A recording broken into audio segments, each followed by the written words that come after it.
Beberapa minggu lalu Formula One telah memasuki seri terakhir di musim 2022 yang diselenggarakan di sirkuit Yas Marina, Abu Dhabi.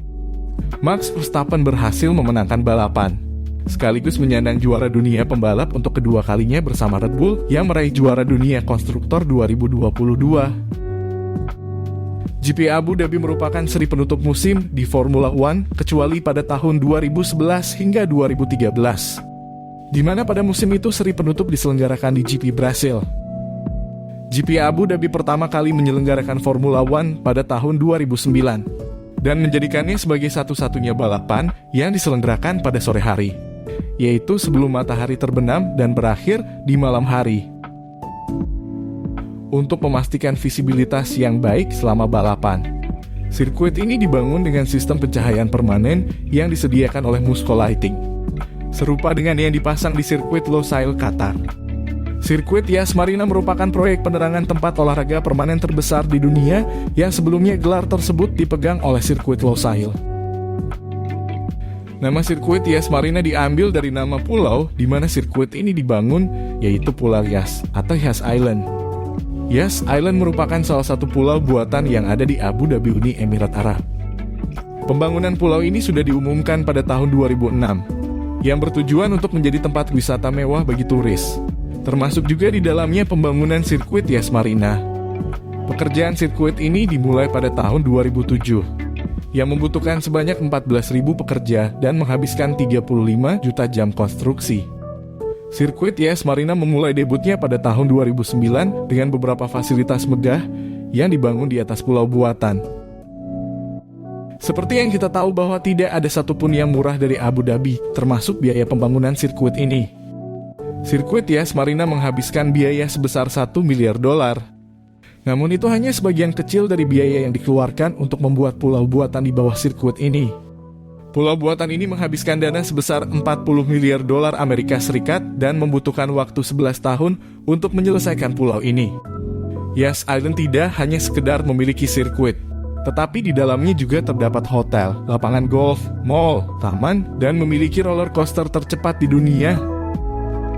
Permukaan lintasan sirkuit Yas Marina menggunakan material agregat Greywacke. Material ini dikirim langsung dari tambang di Inggris yang bernama Bystone Hill Quarry di Shropshire. Material ini dipilih karena memiliki tingkat cengkraman yang baik dan banyak dipuji para pembalap. Material ini juga digunakan di sirkuit Bahrain. Panjang sirkuit ini adalah 5,281 km dan memiliki 16 tikungan. Sirkuit ini dirancang oleh desainer sirkuit ternama asal Jerman, yaitu Hermann Tilke. Sirkuit Yas Marina memiliki kapasitas sekitar 60.000 penonton dan tiketnya selalu habis terjual. Meskipun sirkuit ini merupakan sirkuit dengan harga tiket termahal di kalender F1 saat ini. Hal lain yang pertama di dunia adalah semua tribun penonton di sirkuit ini dilengkapi dengan penutup di bagian atasnya, yang berguna untuk melindungi penonton dari sinar matahari gurun yang terik. Bangunan pit yang canggih menawarkan 40 garasi ber-AC sehingga tim dapat lebih nyaman berada di sirkuit ini. Sirkuit ini juga memiliki desain pit lane yang unik, di mana pintu keluar pit lane melewati terowongan yang berada di bawah lintasan. Selain itu, lintasan sirkuit ini juga melewati bagian bawah Yas Hotel di tikungan 18 dan 19. Layout yang dimiliki sirkuit ini dinilai sulit untuk mengovertake meskipun Yas Marina memiliki lintasan lurus yang panjang. Sebagian besar tikungan memiliki kecepatan sedang bahkan lambat. Hal ini menjadikannya sebagai sirkuit yang sangat teknis dan sulit mendapatkan keseimbangan mobil yang baik. Sehingga pada tahun 2021 sirkuit Yas Marina melakukan modifikasi layout secara komprehensif yang bertujuan untuk menciptakan balapan yang lebih menarik, yaitu dengan melakukan perubahan di beberapa tikungan. Perubahan pertama ada di tikungan 5 sampai tikungan 7 yang kini dihapus dan diganti dengan satu tikungan menuju lintasan lurus terpanjang di sirkuit ini. Kemudian perubahan terbesar terletak di tikungan 11 sampai 14 yang saat ini dihapus dan diganti dengan satu tikungan melengkung. Perubahan layout tersebut secara signifikan juga mengurangi panjang keseluruhan sirkuit dari 5,551 menjadi 5,281 km. Meskipun layout yang digunakan untuk ajang Formula One hanya berubah sekali sejak sirkuit ini dibuka, namun sirkuit ini memiliki beberapa konfigurasi lain.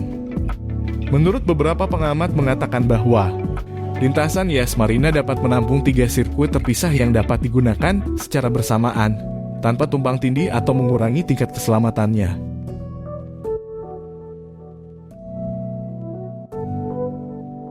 Sirkuit Yas Marina telah menjadi tuan rumah bagi beberapa penentuan gelar juara dunia selama bertahun-tahun. Yang paling ikonik terjadi pada tahun 2010. Fernando Alonso bersama Ferrari memimpin klasemen, sementara pada saat itu dia unggul 8 dan 15 poin dari 2 Red Bull. Bahkan secara matematis Lewis Hamilton masih berpeluang menjadi juara dunia meski tertinggal 24 poin dari Alonso. Vettel start dari pole di depan Hamilton dan Alonso. Namun Alonso melakukan pit lebih awal yang membuatnya kehilangan banyak posisi dan tertahan di belakang Petrov sampai garis finish. Hingga akhirnya Vettel memenangkan balapan dan menjadi juara dunia F1 termuda pada saat itu, yang baru berusia 23 tahun dan 134 hari. Kemudian pada tahun 2016, Hamilton dan Rosberg bertarung memperebutkan gelar juara dunia. Saat itu Rosberg unggul 12 poin di atas Hamilton. Meskipun Hamilton start dari pole position dan memenangkan balapan, finish kedua bagi Rosberg sudah cukup untuk merebut gelar juara dunia. Itu merupakan satu-satunya gelar juara dunia F1 yang dia miliki karena Rosberg mengumumkan pensiun dari F1 setelah 1 minggu kemudian. Dan yang terakhir terjadi pada tahun 2021. Sirkuit Yas Marina kembali menyajikan perebutan gelar juara dunia antara Max Verstappen dan Lewis Hamilton dengan jumlah poin yang sama, yaitu 369,5 poin. Verstappen dan Hamilton start dari barisan terdepan.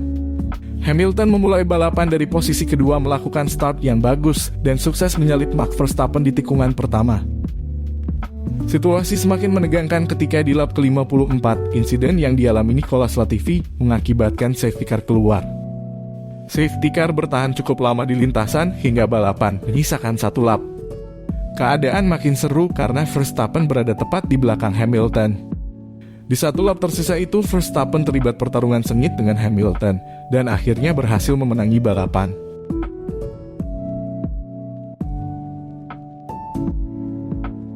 Lewis Hamilton menjadi pembalap dengan kemenangan terbanyak di Yas Marina, yaitu di tahun 2011 bersama McLaren, dan di tahun 2014, 2016, 2018, dan 2019 bersama Mercedes. Diikuti oleh Sebastian Vettel dengan 3 kemenangan, yaitu di tahun 2009, 2010, dan 2013 ketika bersama Red Bull. Kemudian Max Verstappen berhasil meraih 2 kemenangan, yaitu pada tahun 2020 dan 2021.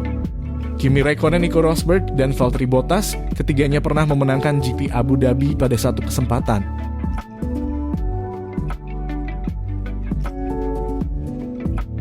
Sirkuit Yas Marina menjadi balapan terakhir bagi Sebastian Vettel. Juara dunia 4 kali ini akan pensiun dari F1 setelah musim 2022 berakhir. Sejak debut pertamanya di tahun 2007, Vettel telah mengkoleksi sebanyak 53 kemenangan. Hal ini membuat Vettel berada pada peringkat ketiga dengan peraih kemenangan terbanyak sepanjang masa, dan menduduki peringkat keempat dengan raihan pole position terbanyak, yaitu sebanyak 57 kali. Vettel juga memegang rekor kemenangan beruntun terbanyak dalam satu musim, yaitu mencapai 9 kemenangan beruntun yang didapatkannya pada tahun 2013 bersama Red Bull. Hingga saat ini, Vettel masih meraih title juara dunia F1 termuda sepanjang masa. Itulah tadi beberapa hal tentang sirkuit Yas Marina. Sirkuit Yas Marina merupakan sirkuit megah yang menghabiskan biaya sebesar $1 miliar atau lebih dari 15 triliun rupiah. Sirkuit ini juga menjadi satu-satunya sirkuit yang dibangun di atas pulau buatan manusia. Selain itu, sirkuit ini juga memiliki jalur keluar pit lane yang rumit, di mana pembalap harus melalui belokan di dalam terowongan sebelum masuk kembali ke lintasan. Sekian video dari kami, sirkuit mana lagi yang ingin dibahas? Tuliskan di kolom komentar di bawah. Serta jangan lupa untuk like dan subscribe channel Daily Motorsport Indonesia. Thank you for watching, sampai jumpa di video berikutnya.